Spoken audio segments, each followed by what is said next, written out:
Oke, assalamualaikum warahmatullahi wabarakatuh. Waalaikumsalam warahmatullahi wabarakatuh. Selamat sore semua.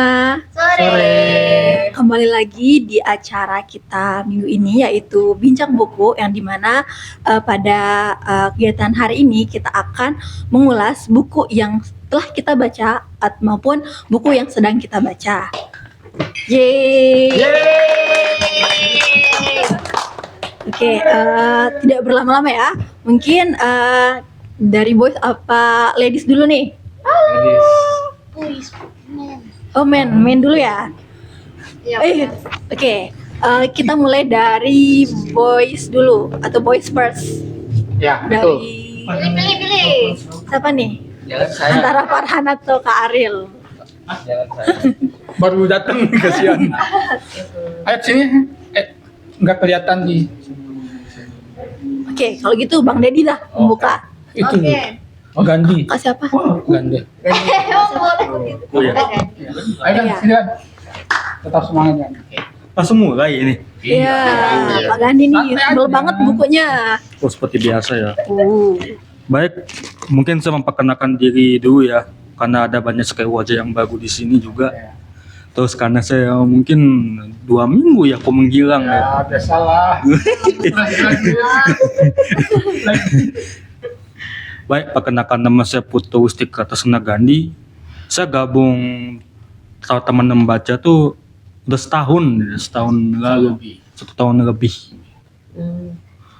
Nah, apa yang ngebuat saya motivasi saya untuk masuk ke komunitas itu ke komunitas ini karena saya menyadari kalau apa ya, ternyata ada loh komunitas yang fokus ngebahas literasi di tengah oh ya, di tengah-tengah masyarakat yang mungkin sekarang sudah sangat sedikit yang membaca buku tuh.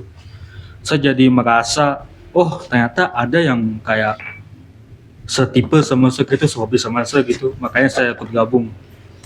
Nah mungkin tambah berlama-lama lagi ya, mungkin kalian bosan kalau sama saya mungkin ya buku yang saya bahas kali ini ya tetap sama dari sesi ke sesi ya, tetap buku ini karena tebalnya nggak keturungan. Itu buku pemantel. Judulnya tuh Dominal karya Emily Zola. Nah buku ini tuh ngebahas tentang gimana perjuangan sekelompok buruh itu dalam melawan perusahaan-perusahaan yang semakin hari itu semakin kapitalis. Nah tokoh utamanya itu namanya Entelentia ya, karena bahasa Perancis agak susah ya. Iya. Dia tuh seorang mantan pekerja rel kereta yang dipecat karena dia tuh nggak berpendidikan, terus dia agak temperamen juga, sering memukul. Terus dia tuh karena tidak ada pilihan itu, dia tuh terpaksa masuk ke buruh tambang yang bernama Leo Forex. Nah, di sana tuh dia tuh ngeliat banyak sekali kayak kasus-kasus para karyawan yang disiksa sama pengusahanya, seperti dibiarkan kelaparan, terus banyak yang sakit, terus terlilit utang, dan bukan cuman karyawannya saja, tapi keluarga para buruhnya itu tersebut. Banyak sekali anak-anak yang di buku ini yang busung lapar gitu, terus anak yang menderita kekurangan gizi, bahkan sampai ada seorang keluarga yang punya 7 orang anak karena saking dia penuhnya tuh desa itu, dia tuh nggak terurus, dia harus meminta ke banyak tokoh-tokoh terkenal itu supaya dia bisa dapat kebutuhan hidup yang layak gitu. Nah, menurut saya narasinya yang dibawa Emily Zola ini benar-benar gimana ya, mengalir gitu aja, tapi kayak kompleks gitu, kayak gimana ya, dia tuh bisa menjelaskan kayak gimana situasinya itu secara gamblang gitu. Jadi kita tuh nggak perlu kayak apa ya, imajinasi secara berlebihan gitu, karena Emily Zola ini benar-benar kayak misalnya kayak ruangan itu tuh dia bisa menggambarkan apa situasinya, kayak gimana letaknya barang ini. Nah itu aja sih, itu apa lagi ya. Terus juga mungkin rekomendasi untuk temen yang ingin baca buku ini ya, kuat-kuat dah baca buku ini. Kamu berapa lama baca ini? Bapak TK kayak minjem ya. Kayaknya udah masuk bulan. Iya, sebulan. Sebulan. Apa yang membuatmu tetap bertahan dengan setebal ini? Yang ngalir tadi ya. Karena di sela-sela kehidupan saya yang mungkin rumit, ini jadi hiburan saya sih. Hebat kan orang-orang hiburannya mungkin ya nongkrong di kafe, terus nonton bioskop. Ini hiburan saya lagi. Bahkan hiburan saya ini buat saya juga mikir juga ini bukunya. Oke. Pernah kepikiran nggak di beberapa bagian tiba-tiba kamu bilang, aduh bosan kayaknya mau diletakkan gitu? Nggak. Enggak sih, syukurnya enggak sih. Hmm. Karena saya kan tipe-tipenya emang suka baca buku tebal. Terus juga mengingatkan gimana kayak entah lah, menurut saya nih antara buku ini sama situasi negara nih emang agak mirip sih. Oh, Ya, main ada PSI sih. enggak. Jadi mungkin tuh sekian dari saya, mungkin ya agak kejut mungkin. Siapa? Oke. Zola. Ini aja. Ya, terima kasih Kak. Mungkin saya lupa namanya Kak, sorry. Gandhi. Oh, Gandhi. Kak Gandhi. Iya. Ingat aja yang di India. Ya, Mas Kak Gandhi. Oh enggak. Terima kasih atas ulasan bukunya yang berjudul apa tadi? Germinal. Oh iya, Germinal. Germinal itu apa artinya? Apa? Belum disebut. Apa? Tempat kita tunggu mobil gitu. Terminal. Udah tua. Mungkin next ya kita lanjut ke Kak Ariel. Padanya Yeay. Aku ambil Oh, mic-nya. Sok. Mic-nya aku geser ya. Halo, selamat sore teman-teman. Hari ini, bukan hari ini. Sebelumnya minggu kemarin aku baca Laut Bercerita dan sudah tamat. Jujur kenapa baca novel ini karena FOMO. Karena banyak banget orang yang baca dan kayak teman-temanku juga banyak yang baca dan merekomendasikan. Cuman memang belum sempat baca novel ini, tapi kemarin dipaksa membaca dengan cara dihadiahi oleh buku ini. Jadi ya mau nggak mau saya baca gitu. Mungkin teman-teman juga udah tahu ceritanya tentang apa. Ceritanya tentang aktivis di 98 gitu. Dia cerita dengan sangat, saya pikir kayak tragedi di 98 itu kan sangat kompleks dan dia bisa menerjemahkannya dengan cara yang sangat cukup sederhana, aku pikir, dan kita dibawa ke dalam sudut pandang orang pertama, kan beda dengan cara kalau kita membaca sejarah gitu. Kalau kita membaca sejarah kan kita selalu ngelihat dari atas gitu ke bawah ada kejadian-kejadian gitu. Tapi kalau di fiksi kan kita di dalam cerita itu kan apa yang terjadi, melihat juga bersama orang-orang yang mengalami itu. Yang mungkin aku sangat suka itu di pergantian narator di novel ini, karena ada 2 narator sebenarnya di novel ini. Dan jujur beberapa kali aku baca novel yang ada pergantian narator tuh selalu kayak merasa kenapa sih? Kenapa sih? Kayak misalnya kalau ada teman-teman pernah baca novel judulnya Dawuk, itu juga ada pergantian narator di situ, dan narator kedua itu selalu bikin kita mempertanyakan gitu, kenapa harus ganti naratornya gitu.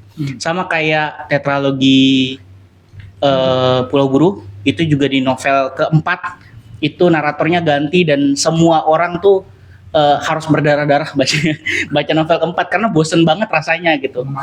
Iya, karena kita kan pas bagian pertama kan kita sudah merasakan kedekatan kan dengan narator pertama.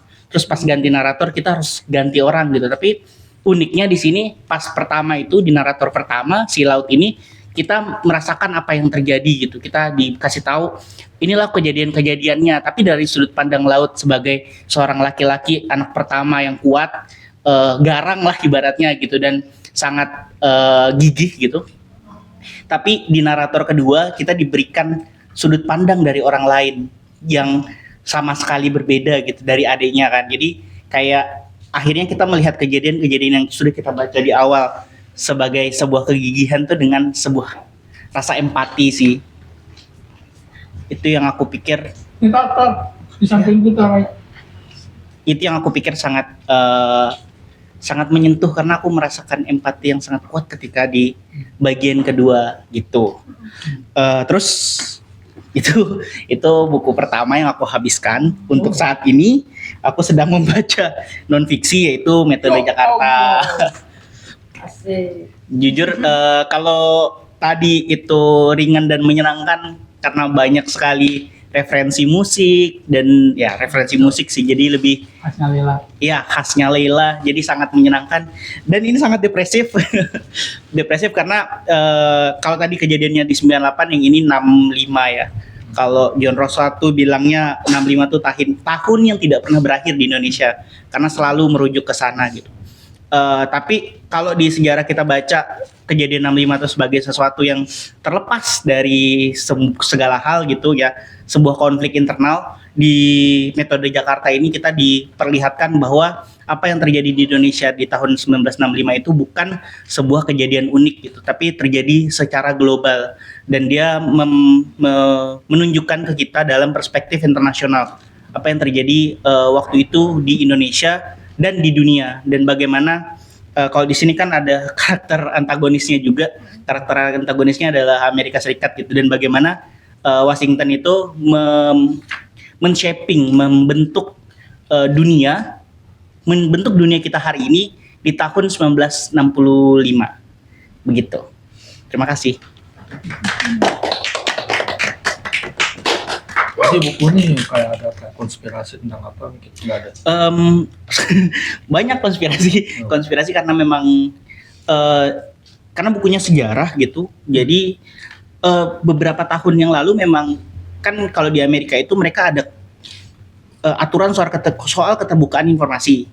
Misalnya kalau naskah-naskah rahasianya milik CIA itu boleh dibuka setelah 50 tahun. Setelah 50 tahun tuh mereka meeting lagi gitu, sidang, ini boleh dibuka ke publik atau enggak. Nah, waktu dibuka ke publik itu salah satunya yang bisa dibuka ke publik itu adalah kejadian di Indonesia waktu 1965 gitu. Keterlibatan CIA gitu ya. Betul, keterlibatan CIA, termasuk kenapa Indonesia gitu. Karena waktu itu kan kita punya presiden namanya Soekarno, dan waktu itu lagi perang dingin antara kedua belah negara. Aku baru baca 100 halaman, teman-teman, jadi masih melihat apa yang terjadi di dunia waktu itu gitu. Nah, waktu itu kan terjadi perang dingin antara dua blok, yaitu komunis sama kapitalis gitu. Komunis sama kapitalis gitu, yang dipimpin sama Uni Soviet dan Amerika Serikat. Cuman waktu itu Indonesia tuh menginisiasi gerakan non-blok gitu. Gerakan non-blok ini kita semua tahu kan, tapi kita nggak pernah benar-benar, aku sendiri nggak pernah benar-benar tahu dampaknya tuh apa gitu sebenarnya. Tapi di sini tuh dijelaskan apa sih sebenarnya apa sih sebenarnya pengaruh gerakan non-blok ini gitu. Ibaratnya ada dua orang perang saling memperebutkan wilayah, terus tiba-tiba ada negara kecil nih muncul. Ayo kita bikin gerakan non-blok gitu. Tidak di kedua-duanya. Tidak di kedua-duanya gitu. Dan itu dua benua kan, Asia Afrika gitu. Ngumpul di Bandung gitu. Dan Asia Afrika, dan itu sangat penting sih buat politik internasional waktu itu.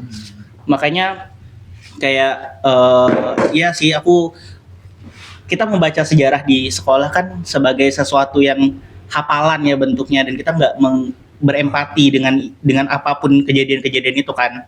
Kalau ya aku pikir bacaan yang lebih panjang soal hal-hal yang terjadi waktu itu tuh memberi kita lebih kedekatan sih memberi kedekatan lah dengan kejadian-kejadian tersebut, termasuk memberikan berbagai perspektif begitu.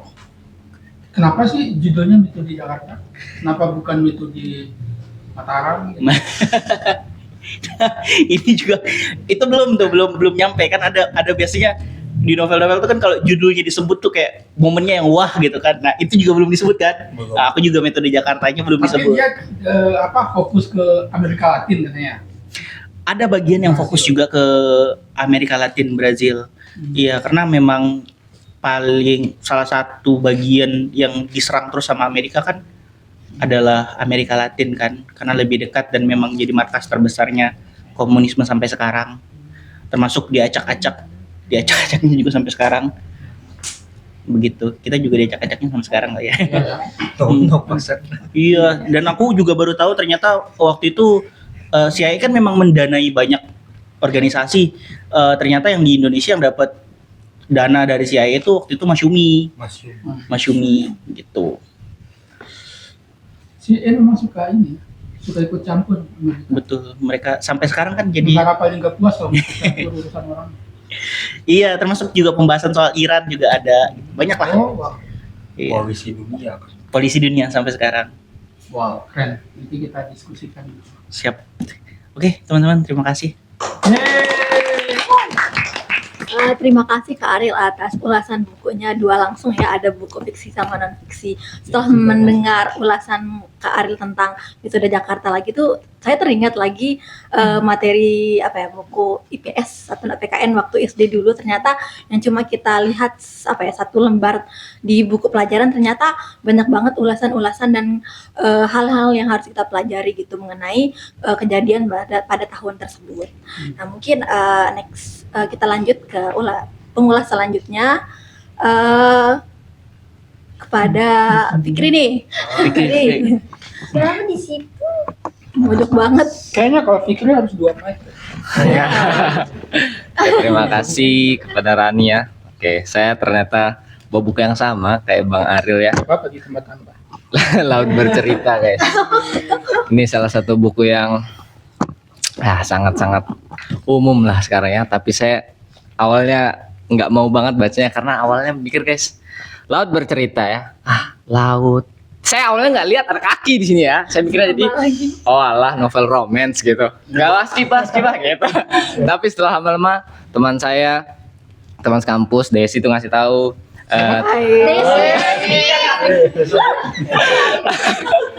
Desi itu ngasih tahu, oh ini tentang 98. Hah, masa sih? Barulah saya lihat, lu ada kaki ini gitu. Oh ternyata. Terus ngobrol sama Farhan, ini 98 nih bagus banget karena dia Leila S. Chudori banget gitu orangnya. Gitu. Ya udahlah, saya mulai baca.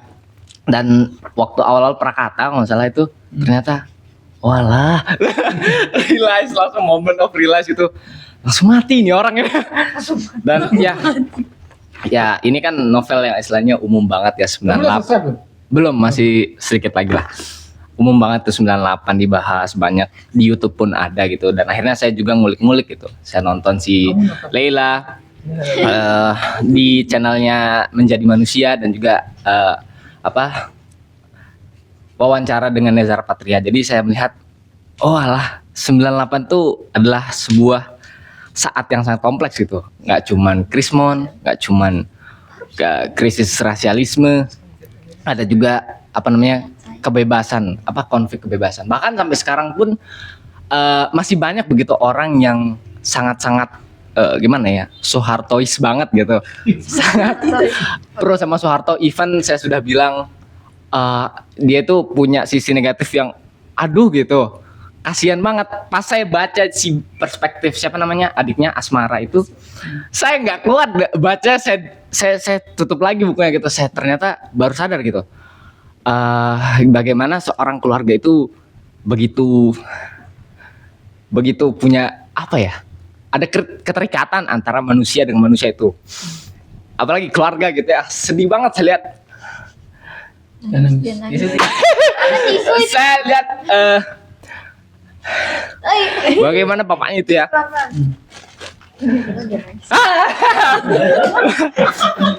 Bapaknya Pelan-pelan. Bukan dia yang memikirkan hayati. sulit gitu untuk merelakan anaknya. Even bapaknya juga salah satu aktivis lah istilahnya yang mengutarakan kebenaran. Dia selalu memberikan 4 piring. Oh iya. Ibunya masak sesuatu yang disukai dengan anaknya. Saya nggak menangis sebenarnya, tapi ternyata inilah kekuatan dari tulisan fiksi ya, yang awalnya saya remeh-remehkan gitu. Non fiksi itu lebih penting gitu. Dan ternyata novel fiksi itu menghantam emosi. Shit man. Memang akhirnya saya sadar gitu betapa berharganya seorang anak bagi orang tua. betapa pentingnya HAM gitu yang ada di dunia ini, di negara ini, bahkan sampai sekarang pun belum bisa diterapkan. Pokoknya guys, Oke. buku ini kalau kita baca dengan benar-benar ya, kita bisa refleksi betapa berharganya kita. Jadi jangan pernah menganggap bahwa ketika kita stuck, ketika kita tidak ranking 1, kita tidak punya IPK 3, kita berada dalam keadaan yang terpepet, bukan berarti bahwa nilai kita sebagai manusia itu 0. Ketika kita sadar bahwa kita punya sisi lain sebagai manusia, kita peduli kepada orang lain, bahkan ketika kita bersuara peduli kepada orang lain, kita tuh mahasiswa, kita tuh punya privilege untuk paham atas suatu hal, suatu isu, dan bisa memberikan, bisa bersuara akan hal itu. Kita itu berharga guys, kita tuh punya value atas itu. Jadi yang saya ingin katakan kepada teman-teman, even ini ya novel yang kalau kalian baca dibilang FOMO, kalian baca dibilang udahlah, udah lewat gitu, enggak, baca aja gitu, baca. Ada dua perspektif yang bikin kalian tertampar dari dua sisi, yang ternyata dengan membaca buku kalian mendapatkan perspektif yang sangat banyak. Dan buku ini bahasanya menarik karena dikaji secara puitis, dikaji dengan sederhana, ada lagu-lagu, ada buku-buku lain yang ternyata menarik juga, dan juga kata-katanya itu filosofis karena ya si Laut ini orang yang banyak mikir gitu. Berbeda dengan teman-temannya yang seperti Nartama yang nyerocos, terus si Laut kan lebih banyak mikir. Ketika dia ingin menyatakan cintanya kepada seorang Anjani saja repotnya luar biasa, dia blaga-blaga bla bla bla bla bla gitu. Tapi gitulah guys, buku ini saya recommended banget. Even kalian dibilang FOMO, it's good guys, recommended banget. Oke, terima kasih. Gimana komentar antara si Laut sama ini? Anjani, Iya. romansnya ya begitulah. Cuman saya senyum-senyum juga sih sebetulnya. Terpicu untuk semangat. Anjrit, saya juga bisa nih, harus semangat menyebarkan kebenaran gitu. Gimana kondisi Anjani setelah mengetahui pacarnya menghilang? Gua ngomong sampai situ ya? Sudah. Parah banget. itu betul-betul saya terbawa juga ya, betul. Bagaimana saya pernah cinta guys, jatuh cinta, dan cintanya bodoh banget, saya jujur ya. Salah satu yang sesali, tapi oke, gak apa-apa. Tapi akhirnya jadi saya tahu bagaimana cinta itu betul-betul bisa merubah hidup orang, bisa mengubah kepercayaannya, bisa mengubah kesehariannya. Dan si Anjani tuh kasihan gitu di situ. Paling itu aja sih. Nanti kita bikin podcast sesi 2 ya. Jangan. Dan tenang dulu. Iya, part 2. Harus like dulu 100. Oke, lanjut Anjani. Oke, terima kasih ya Fikri atas ulasannya tadi mengenai buku Laut Bercerita. Bener-bener Emosi. ada haru, tawa, campur aduk ya. Kita sebagai pendengar kayak berasa roller coaster banget gitu. Saya juga kebetulan baca buku ini sama. Jadi mendengar ulasan dari Fikri tadi bener-bener kayak wah, perjuangan, kayak arti keluarga, arti sebuah persahabatan, bener-bener di situ benar-benar ditulis sedetail-detail mungkin oleh penulisnya. Oke, mungkin kita lanjut ke pengulas selanjutnya kepada Bang Dedi. Oke. Saya persilakan. Buku ini.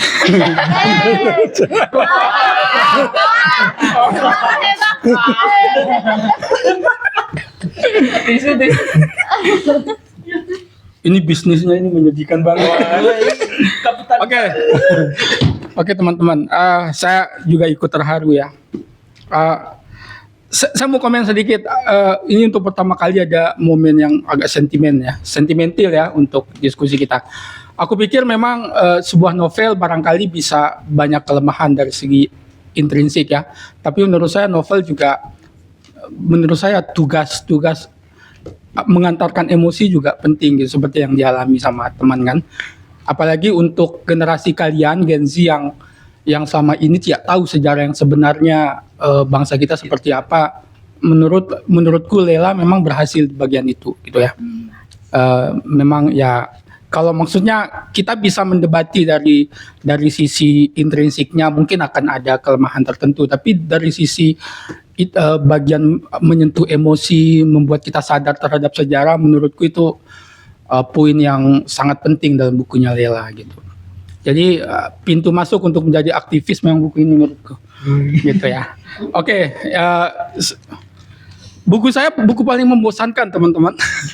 Sangat membosankan. Ini buku bisa dibilang buku penelitian, hasil penelitian. Tapi dalam konteks temanya menurutku ini menarik. Ini judulnya Bisnis Priai. Yang ditulis sama Muhammad Syukri. Muhammad Syukri ini seorang peneliti senior Semeru. Semeru itu lembaga penelitian yang sangat kredibel di Indonesia, yang saya juga sering terlibat kalau ada penelitian di NTB. Ini sebetulnya sudah tiga mingguan saya baca. Di sesi bincang buku sebelumnya sudah pernah saya bahas ini. Nah, sekarang saya akan bahas lagi karena saya rencana mau resensi gitu. Pertama, dalam konteks temanya soal sejarah kekuasaan di Indonesia, menurutku ini menarik. Kenapa dia menarik? Pertama, teman-teman barangkali sudah sangat akrab ya dengan kata priai gitu ya.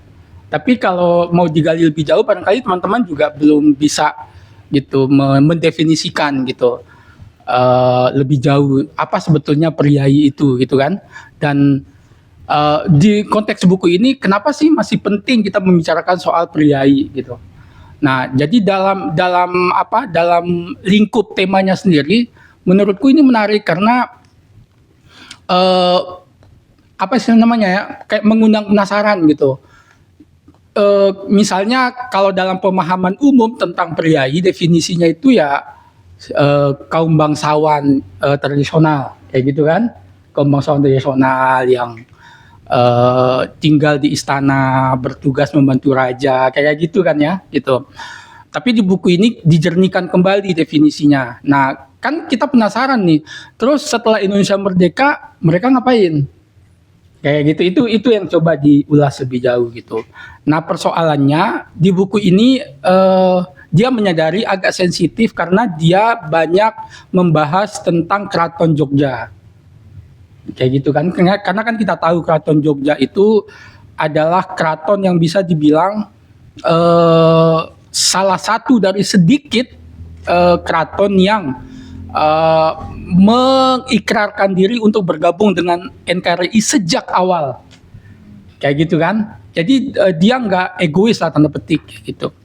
Oke, sebetulnya aku mau ngulas dengan sistematis ya.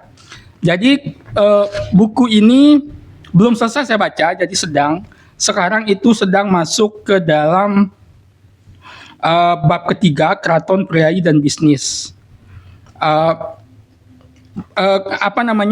Saya baru melewati bagian dinamika bisnis priai, komodifikasi atau kapitalisasi. Itu berat banget menurutku karena dia berisi tentang metodologi ataupun teori yang dia pakai dalam mengulas ini, dan itu pusing banget karena kita bergulat dengan teori gitu. Jadi dia menggunakan jadi kan dia sebetulnya buku ini sebagaimana bisnis priai, dia ingin menggali bagaimana dinamika bisnis kaum priai dari dulu gitu kan, kemudian melewati tahapan-tahapan masa kolonial, kemudian masuk setelah kolonial sampai saat ini. Kayak gitu, itu yang dibahas. Jadi itu menarik gitu. Jadi di buku ini dia tidak ingin terjebak pada kesimpulan yang terlalu sederhana, bahwa misalnya ketika priai berbisnis, wah itu nggak sesuai dengan etika, ya berarti kesimpulannya mereka nggak etis gitu. Nah, sementara kan logika tradisional dengan logika modern itu kan berbenturan gitu kan, kayak gitu. Jadi di bincang buku sebelumnya saya sudah menjelaskan bahwa buku ini dalam menjelaskan soal kaum priai itu dia menggunakan konsepnya Max Weber tentang 3 jenis ini. Yang satu adalah apa namanya? Yang satu adalah elit. Jadi kan pria itu kan elit kan, elit tradisional, kemudian elit rasional dan elit ini karismatik gitu. Jadi kan kalau elit rasional dia elit yang sifatnya legitimasinya itu dia struktural sifatnya. Berarti satu-satunya yang punya model elit seperti itu adalah negara modern dalam hal ini. Gitu kan? Jadi elit rasional itu elit yang memang dia terpilih karena undang-undang, terpilih karena sebuah proses yang sifatnya modern kayak gitu kan. Nah, kemudian ada elit rasional. Nah, pria ini masuk ke dalam kategori elit rasional itu. Yang legitimasinya adalah dari masa lalu. Apa yang dia perbuat dari masa lalu, asal usulnya dari masa lalu. Itu elit rasional. Gitu. Kemudian elit karismatik adalah elit yang terbentuk karena dianggap dia punya karisma tertentu. Mungkin karena dia dimitoskan, kayak gitu, dianggap punya kekuatan tertentu gitu. Nah, contoh misalnya kayak kalau di kita siapa sih elit karismatik, siapa sih elit rasional, siapa sih elit modern. Nah, kalau di Indonesia itu saat ini tuh bercampur dia. Ada orang yang elit, dia mungkin elit rasional, tapi juga dia masuk juga ke struktur negara. Itu kan, bahkan ada orang bisa punya tiga-tiganya. Contohnya Gus Dur. Gus Dur itu dia bisa disebut sebagai elit karismatik juga karena dianggap punya kekuatan tertentu. Tapi kan dia presiden juga, kayak itu. Dan dia juga bisa bilang bisa menjadi ketua NU misalnya ya, orang tertingginya NU karena warisan dari ayahnya gitu. Jadi ketiga-tiganya dia punya, kayak itu. Nah, elit priai juga seperti itu, kayak gitu. Jadi ada elit priai yang mungkin punya salah satu saja dari jenis elit model Max Weber itu, ada yang mungkin cuman ada yang punya 3 atau 2 kayak gitu. Jadi itu ya dia mau jernihkan supaya kita tidak hitam putih dalam melihat bisnis kaum priai ini. Karena di sini nanti akan dibahas kenapa sih mereka berbisnis. Terus kalau mereka berbisnis apa salahnya kayak gitu. Jadi nah, ketika mengkaji soal bisnis pun itu banyak banget teorinya yang dia pakai gitu. Misalnya teorinya Marx gitu kan, kemudian teorinya Pierre Bourdieu, kemudian teorinya banyak banget gitu kan di yang baru kemarin selesai saya baca itu yang pusing banget. Tapi justru walaupun dia pusing, bukan berarti nggak jelas gitu. Memang dia rumit, yang namanya teori rumit gitu kan, gitu. Nah, yang tadi aku baca itu menarik banget. Itu dan itu yang aku mau bahas sedikit saja gitu ya. Iya, aku punya catatan. Jadi yang aku mau bahas sedikit itu di bab tentang keraton, priai dan bisnis. Jadi dia membukanya dengan hubungan antara keraton dan priai dengan dunia bisnis cenderung ditutup-tutupi. Kan cenderung begitu kan, kayak kita nggak berani mempertanyakan gitu. Misalnya kayak Sultan ini dia punya bisnis, tapi kok kayak apa ya kalau kita ungkap soal itu kayak agak sensitif kayak gitu. Nah, itu yang dia coba gali lebih jauh gitu. Di sini itu bagian menarik adalah saya coba bangun pertanyaan misalnya kapan Keraton Yogyakarta bergabung dengan NKRI? Apa implikasi secara sosial, budaya dan politik bagi Keraton Jogja setelah bergabung dengan NKRI? Kemudian apa keuntungan bagi Jogja dan apa kerugiannya setelah bergabung dengan NKRI. Kemudian apa mitos-mitos keistimewaan Jogja, itu semua jelaskan di halaman ini. Bagian-bagian itu menarik sekali. Kemudian di sini aku mencatat bahwa dampak setelah bergabung dengan NKRI itu ada dampak negatifnya, ada dampak positifnya. Misalnya yang negatif, yang positifnya ya tentu saja orang yang ada di keraton itu, para priai-priainya itu langsung jadi PNS misalnya kayak gitu kan. Misalnya langsung saja dia mewarisi karena daerah istimewa ya. Pasti kalau dia sultan berarti otomatis dia adalah gubernur. Kan begitu kan? Jadi dia punya 2 nih model Max Weber tadi. Di satu dia adalah elit tradisional, kemudian ketiga dia jadi gubernur berarti dia masuk sebagai elit rasional. Nah, persoalannya adalah dalam etika priai gitu kan, memang tidak dari dulu, ada sejarahnya. Cuman dalam etika yang dipercaya oleh masyarakat Jawa adalah bahwa priai itu tidak boleh berdagang. Tugasnya mereka sebetulnya adalah memberikan semacam contoh etika yang baik, contoh nilai yang baik. Sementara berdagang menurut masyarakat Jawa itu adalah aktivitas yang cenderung hina. Kenapa hina? Karena orang yang berdagang itu orang yang selalu mementingkan keuntungannya sendiri. Kayak gitu. Nah, itu kan di dunia modern kan jadi susah nih. Karena di satu sisi priai yang dulu mereka mendapatkan keuntungan dari pajak ke rakyat, misalnya kan, kemudian mereka juga menguasai tanah, tapi ketika masuk ke dalam struktur negara, mereka bergabung dengan NKRI, mau tidak mau tanah itu bukan mereka yang kuasai, kan gitu, kembali ke negara kan. Nah itu, jadi mereka bagaimana pemasukannya diantara itu apa kalau bukan berbisnis?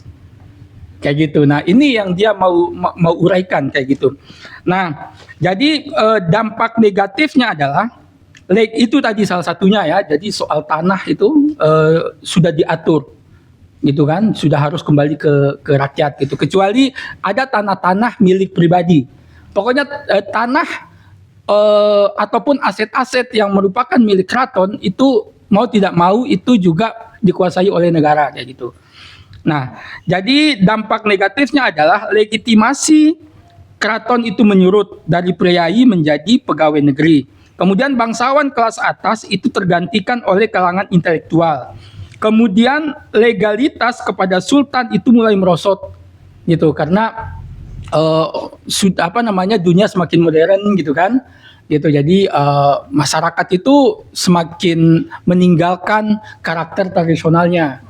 Untuk kemudian ya yang mereka tahu penguasa di atas kita adalah sifatnya struktural, ada bupati, ada kepala desa dan segala macam gitu. Jadi bukan lagi harus ke raja dan segala macam kayak gitu. Kepatuhan itu sudah berpindah dari kepatuhan kepada priai, kepada keraton, kepada sultan itu kepada negara. Kayak gitu. Itu semua yang coba di ini gitu. Nah, terus yang berikutnya yang bagian-bagian terakhir ini yang menarik juga di sini dijelaskan dari sejarahnya bagaimana sih legitimasi itu ternyata dari dulu itu memang sudah terganggu kayak gitu ya. Misalnya dia cerita dari awal-awal. Jadi Keraton Jogja itu kan sebetulnya muda ya, masih muda ya. Dia sebetulnya adalah hasil dari pemberontakan kaum elit terhadap Kerajaan Mataram. Kerajaan Mataram kita tahu adalah kerajaan paling besar yang Islam gitu ya di Jawa gitu, yang sifatnya agraris ya. Tapi kemudian penguasa Mataram yang paling besar kita tahu adalah Sultan Agung gitu. Tapi setelah Sultan Agung meninggal itu kemudian diwarisi oleh Mangkubumi kalau nggak salah. Tolong dikoreksi nanti ada di sini tapi malas saya buka. Intinya pewarisnya kemudian itu tidak mewarisi kecakapan politik si Sultan Agung. Dia tidak punya kemampuan untuk berkomunikasi dengan rakyatnya, mungkin kayak semacam itu gitu ya. Ditambah juga sering sakit-sakitan sehingga pemberontakan di mana-mana. Tidak puas, belum lagi di dalam istana sendiri itu banyak gejolak. Sehingga ada pemberontakan besar di situ yang membuat dia harus melarikan diri. Sehingga pewarisnya Sultan Agung ini kemudian meminta bantuan Belanda untuk memberangus pemberontakan dengan imbalan gitu ya, dengan imbalan Belanda waktu itu masih VOC ya, belum pemerintah kolonial gitu. VOC berarti masih masih perusahaan gitu. Imbalannya adalah VOC akan kami kasih kekuasaan wilayah yang banyak sekali, Madura apa segala macam gitu kan, wilayah kekuasaan Mataram. Terus VOC juga yang akan berhak untuk memilih patih.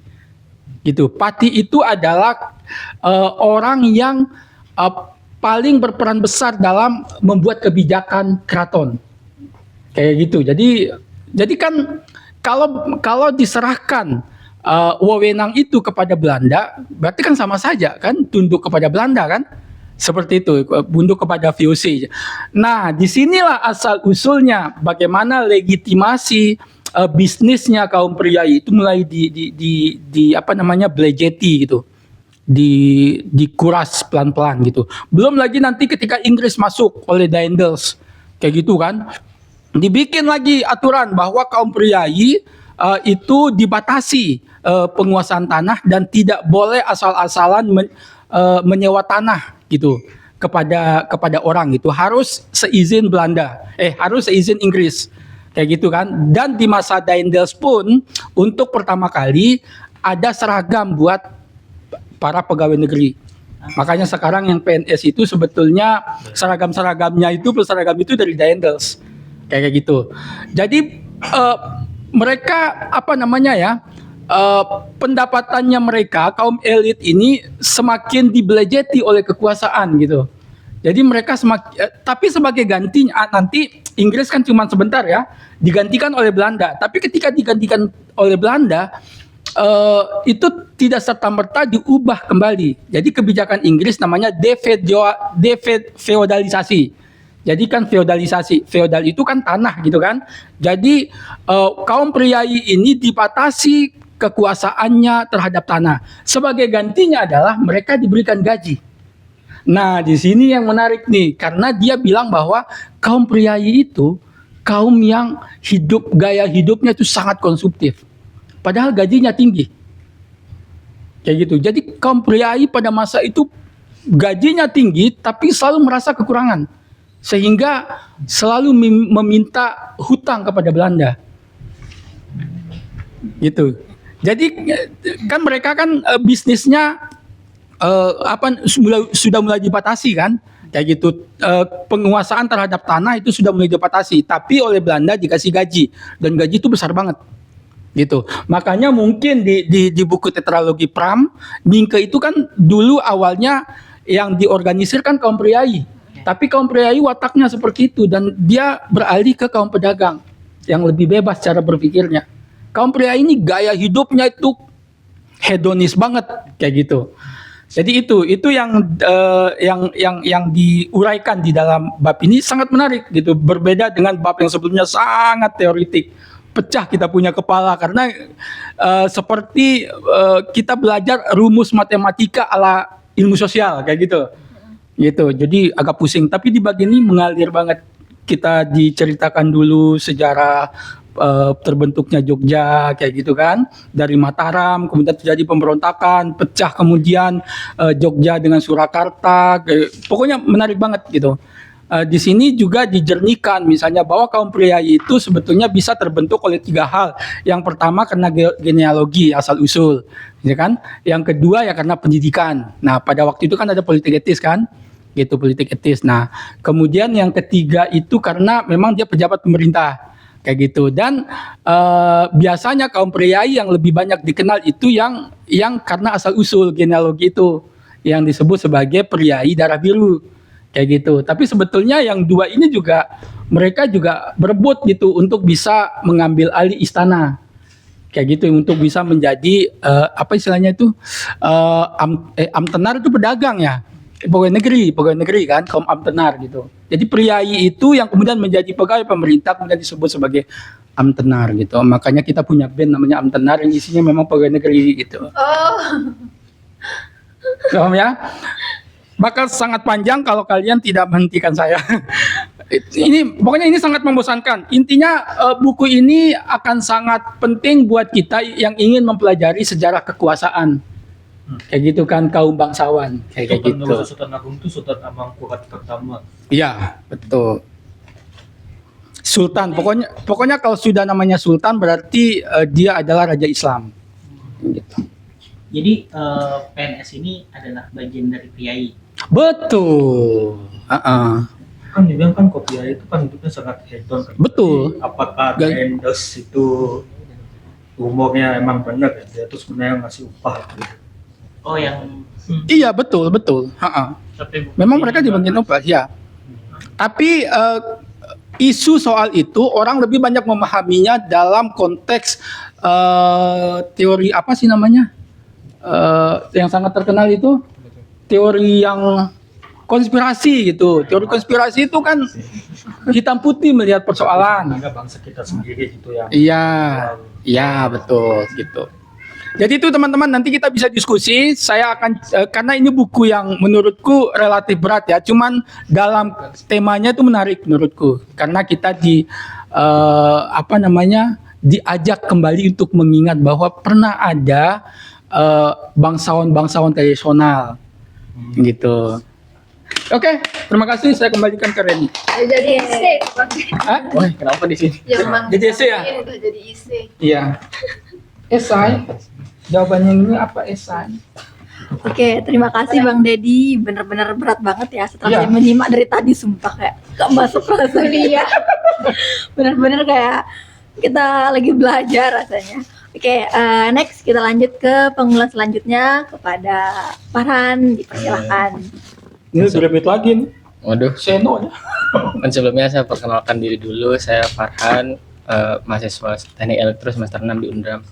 Saya ikut magang batch kedua, sekarang minggu ketiga. Farhan. Jadi yang saya baca itu bukunya Seno Bumi Raji Dharma, judulnya Para Pelacur Dalam Perahu. Saya belum selesai, baru sampai halaman 106. Cuman saya ceritain dulu gimana kisah yang terjadi di buku ini. Ini merupakan novel roman, yang dimana awalnya saya kira novel roman itu merupakan novel yang romansa. Tapi ternyata novel roman itu merupakan karya sastra berbentuk prosa yang menceritakan sebuah kisah atau cerita yang panjang. Nah, jadi di novel ini dia tuh bercerita tentang para pelacur, tentang keseharian mereka, kayak lumayan alurnya dia maju dan lumayan slice of life lah. Jadi ceritanya itu pertama berawal dari suatu malam nih. Suatu malam terdapat rumah bordir di tengah hutan. Terus rumah bordir ini tiba-tiba diserang sama orang kayak ninja gitu, dia pakai sarung penutup muka. Dia diserang, dia dibakar, pokoknya semua dihancurin. Pelacurnya di dalam rumah bordir ini ada 50 orang. Itu kayak mereka dibunuh dan mau diperkosa. Kalau mereka ngelawan, karena mereka kan pasti ngelawan, karena di sini ditulis keren banget, dia bilang tentu saja pelacur masih punya kehormatan. Itu dia bilang. Terus singkat cerita, di sini tuh ada apa namanya, mucikarinya. Mucikarinya itu bernama saya lupa, Tumirah.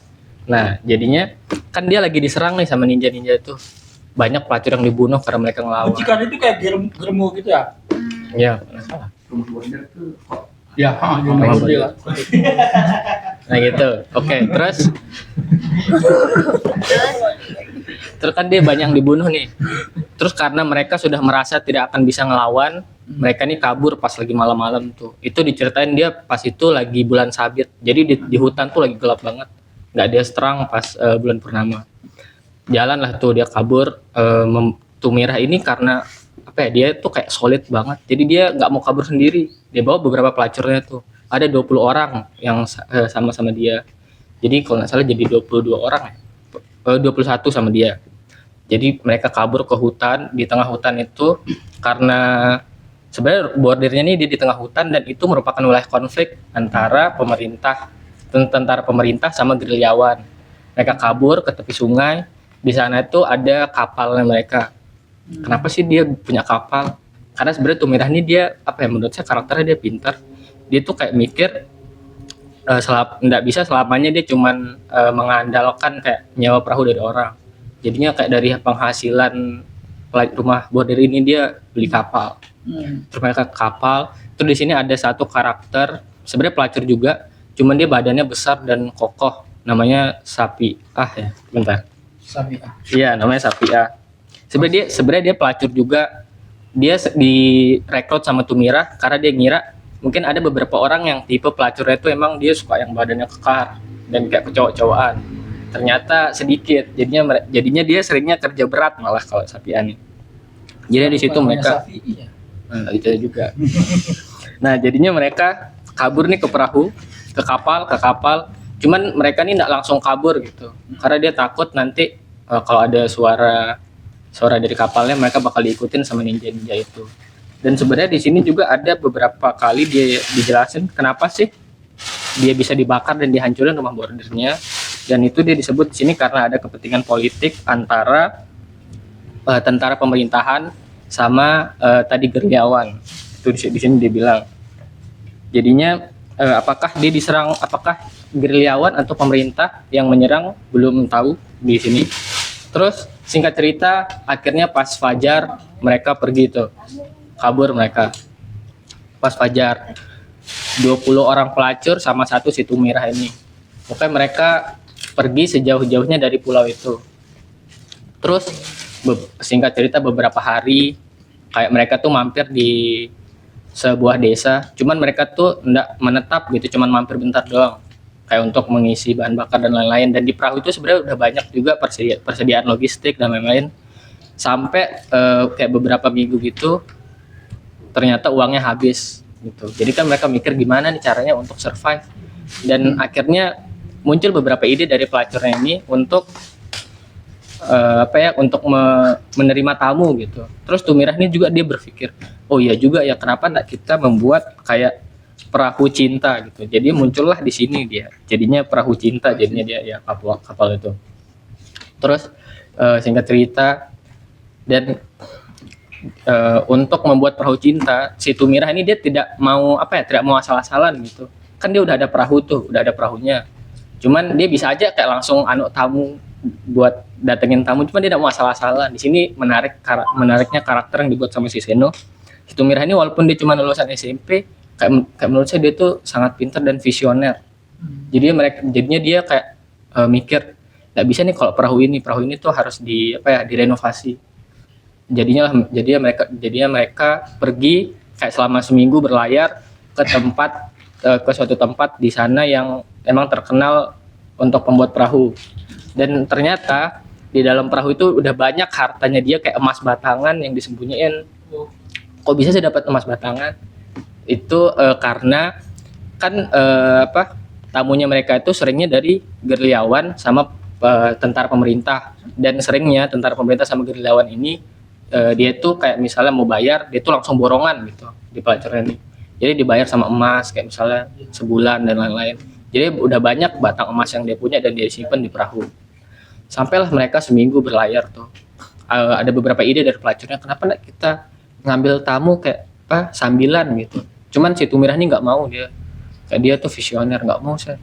Mending kita harus rombak dulu. Dan dia rombak. Pertama dia rombak perahunya kayak besar-besaran, dia bayar sekitar 4 emas batangan. Terus dia beli satu perahu lagi karena dia tuh nggak mau campur antara perahu perahu bordir perahu cinta ini sama tempat mereka tinggal. Jadi ada 2 perahu nanti. Sini kan ada 2 perahu tuh. Terus mereka tuh bakal ganti kayak mesinnya gitu. Dan setelah di sana, kenapa saya bilang dia visioner? Dia tuh langsung mikir, nggak bisa mereka nih mereka nih kan nggak ada yang mekanik gitu. Cuman si Supiah aja yang kayak kecowok-cowokan, nggak ada mekanik. Jadinya dia rekrut ada 2 mekanik, terus dia rekrut kayak kru kapal, cuman semuanya harus perempuan. Terus kayak lumayan One Piece. ya, jadi semua harus Banyak perempuan ya. semuanya perempuan, Wah, semua perempuan, cuman ada satu laki-laki, cuman dia melambai.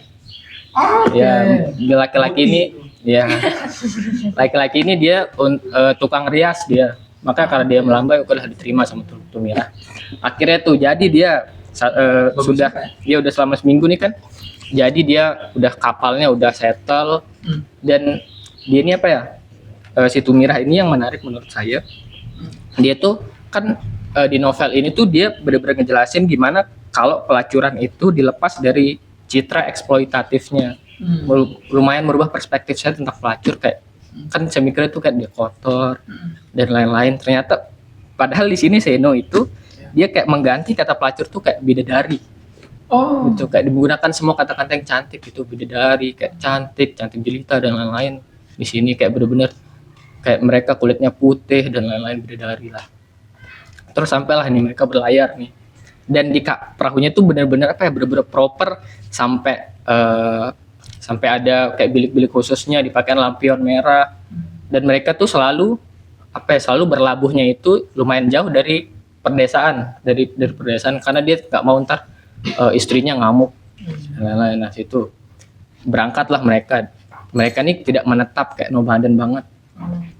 Terus berlayar, dan di situ dia selama 100 halaman ini benar-benar slice of life banget deh. Dia benar-benar slice of life banget. Terus Suku baju. terus yang menariknya, dia ini kan bakal menggaji pelacurnya, dan dia bakal ngegaji pegawai yang direkrut tadi.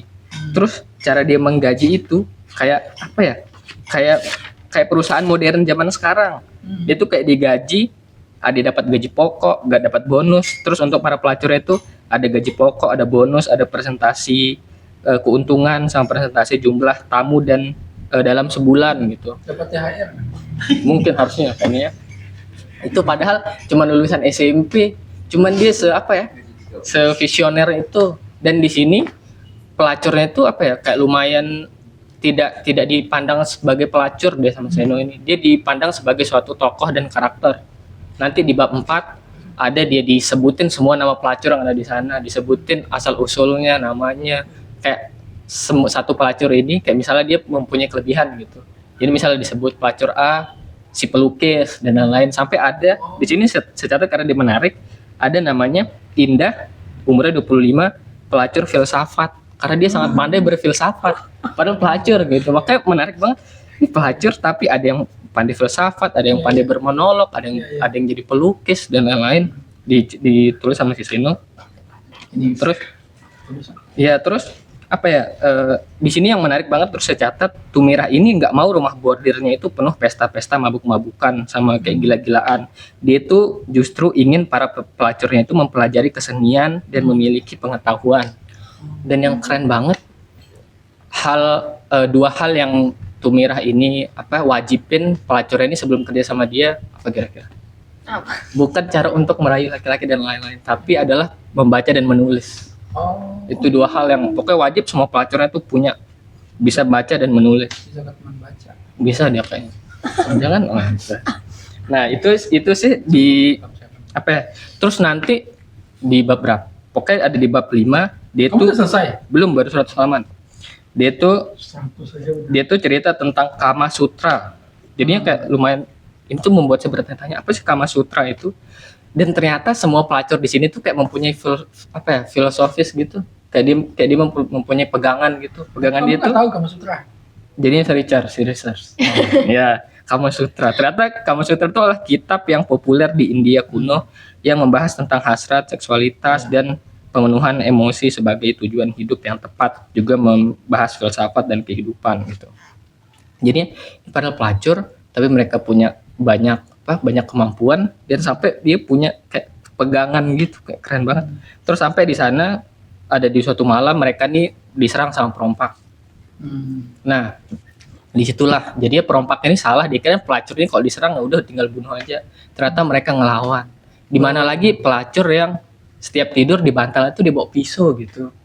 Jadi kayak sangat menunjukkan kekuatan perempuan banget dia Seno di sini. Dan jadi terjadilah pertempuran yang sangat sengit di perahu itu. Padahal di sana ada 8 perompak dengan pengalaman yang kuat. Pokoknya dia bawa parang, dia dilawan sama si Supiah dan yang lain-lainnya sampai kabur mereka, perompak tuh mereka kalah. Cuman di sana ada dua orang yang gugur. Tuh, ada 2 orang yang gugur dari pelacur, dan mereka tuh dikebumikan secara secara manusiawi banget gitu. Dibuang ke laut. Enggak, dikubur. Dikubur kan. Ya. Di sana ada cerita kayak perompaknya ditebas pergelangan tangannya, kayak darah kemana-mana. Perompak laki-laki. Darah kemana-mana sampai ada di suatu hari kayak ada pusaran sungai gitu. Jadi ada satu orang yang jatuh dari perahu. Terus dia Supiah nih, karena dia kecowok-cowokan, dia selamatin tuh, dia masuk ke pusaran. Terus mereka karena ada sudah ada ikatan kayak persaudaraan gitu. Dia tuh udah percaya Supiah ini dia bakal menyelamatin orang yang jatuh itu. Dan ternyata emang beneran selamat, dan mereka berkumpul selamat. Mereka berkumpulkan enggak. Nah, terus yang menarik banget ada satu scene di mana mereka nih kan mampir di suatu pulau nih. Nah, di sana tuh banyak lah kayak biasa, mereka nyalain lampu lampion, banyak bapak-bapak dan pemuda-pemuda yang naik ke perahunya dan keluar, dan esok harinya ternyata yang naik di sana tuh semua ibu-ibu gitu. Dan saya kira dia bakal protes atau bakal perang apa-apa, pokoknya dia udah lumayan lumayan khawatir si Tumirahnya kayak gimana ya ntar. Ternyata si ibu-ibu yang datang ini mereka malah respect dan minta diajarin gimana caranya gitu. Karena mereka tuh kan sayang banget sama pasangan dan suaminya. Mereka tuh sampai mau tahu gimana sih caranya membuat suami atau pasangannya tuh sesenang dan senyum-senyum dari habis dari ke perahu itu gitu. Jadinya di sana lah mereka diajarin, mereka tetap bayar kayak tarif normal. Kayak 20-an orang, terus mereka turun, dan biasanya ritual perahu cinta ini dia tuh bakal pagi-pagi pokoknya sebelum fajar tuh dia bakal pergi. Cuman pas hari itu si ibu-ibu tuh kayak tahan-tahan gitu, jangan pergi pas pagi, kayak berantem aja, pergi dah pas siang-siang, ntar kita bakal sambut pas kepergiannya. Terus dia pergi disambut sama satu orang desa kayak saling dada-dada dan lain-lain, kayak dan mengharukan gitu. Padahal ini ceritanya pelacur dan tamunya tuh kayak suaminya dan pasangannya dia. Itu sih yang menariknya. Oke. Dan itu baru 100 halaman sejauh itu. Kita masih ada 6 orang jadi harus efektif. Tapi cakep bisa jadi the next teman ulas. Waduh. Itulah. Bagus. Karena banyak isu soal feminisme kayaknya. Oke. Ran. Oke, Apa nih? Oke, next ya kita lanjut ke kakak yang di sebelah. Ayo, siapa namanya? Dedi. Namanya siapa? Gak boleh disebut, ada kasihnya di sini.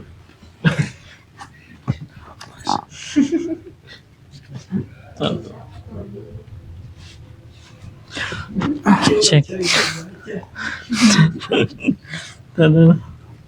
Assalamualaikum warahmatullahi wabarakatuh. Waalaikumsalam. Perkenalkan, nama saya Lalu Torino Febrantara, bisa dipanggil Tori. Saya merupakan anggota komunitas teman baca. Senior. Ya. Beberapa hari ini saya sedang mengamati sebuah isu yang ada di Indonesia.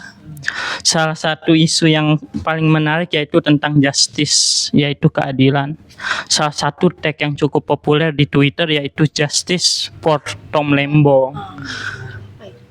Oleh sebab itu, saya mulai mengamati dan mencari beberapa buku-buku terkait tentang keadilan. Karena memang Indonesia sekarang ini buruk sekali sistem hukumnya. Terutama apa yang terjadi pada Tom Lembong terkait kasus yang dia alami. Salah satu buku yang saya baca, saya dengar audiobooknya yaitu A Theory of Justice karya dari John Rawls. Buku ini banyak diambil oleh beberapa konstitusi ya, sering dipakai terutama para sarjana ya dalam di beberapa universitas. Beberapa poin-poin yang ada di dalam buku A Theory of Justice karangan dari filsuf John Rawls, salah satunya yaitu adanya 2 prinsip keadilan yang dia paparin. Yang pertama yaitu prinsip kebebasan, yaitu setiap orang, setiap warga negara bebas untuk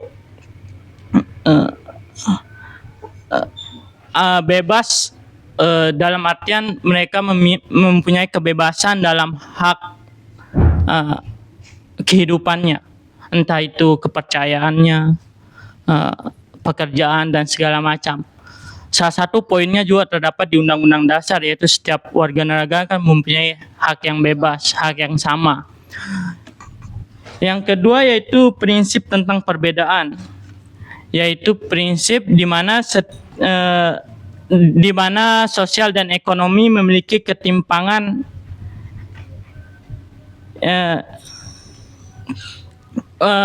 pada dasarnya prinsip kedua ini yaitu prinsip perbedaan, yang mana setiap warga negara memiliki ketimpangan sosial dan ekonomi. Oleh sebab itu harus diatur sedemikian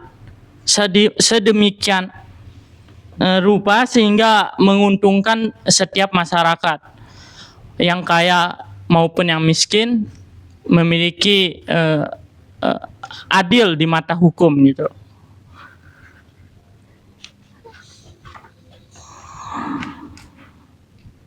Dan juga di buku karangan John Rawls ini terdapat struktur dasar masyarakat, di mana di sini ditekankan bahwa setiap masyarakat itu memiliki pondasi di mana terdapat struktur-struktur yang seperti institusi sosial yang dibentuk untuk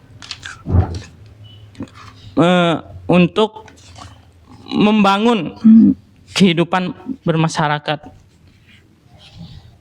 Kurang lebih seperti itulah. Saya nggak panjang-panjang ya, masih sedikit soalnya saya bacanya. Jadi Karena John Rawls memang sangat terkenal ya, tokoh filsuf politik ya, banyak bukunya. Ya betul hukum. Terus kamu mengikuti banget kan kasusnya Tom siapa? Ya Tom Lembong. Terus kamu nonton nggak persidangannya? Gimana reaksimu saat salah satu alasan hakim memvonis Tom itu karena mungkin terlalu kapitalis? ya kan katanya Oh ya, waktu dah. oh ya. Oke, sekian dari saya. Ada filmnya Tom itu, Tom and Jokowi. Ya, Tom and Jerry.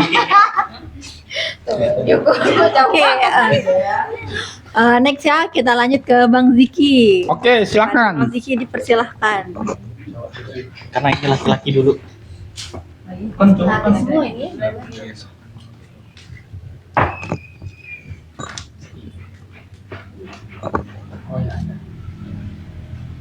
Oke, halo teman-teman. Halo. Ya, jadi buku yang habis saya baca ini Al-Quran bilang kepentingan bumi harus didahulukan. Jadi buku karyanya Bang Ical atau Rosid. AS Rosid. Nah, jadi buku ini menarik sekali. Ada satu kata-kata yang bisa memulai ini. Apakah harimau dapat dikatakan keji karena memangsa rusa? Terus tentu saja tidak. Sebab itu dharmanya para hewan. Namun jelas harimau tidak menjebak rusa. Jadi harimau itu memangsa, dia tidak menjebak rusa. Sedangkan manusia itu apakah dia menjebak?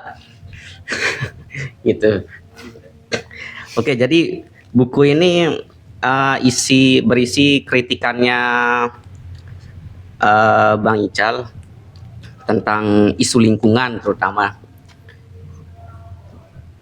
Jadi di awal-awal penjelasannya ini berisi teori-teori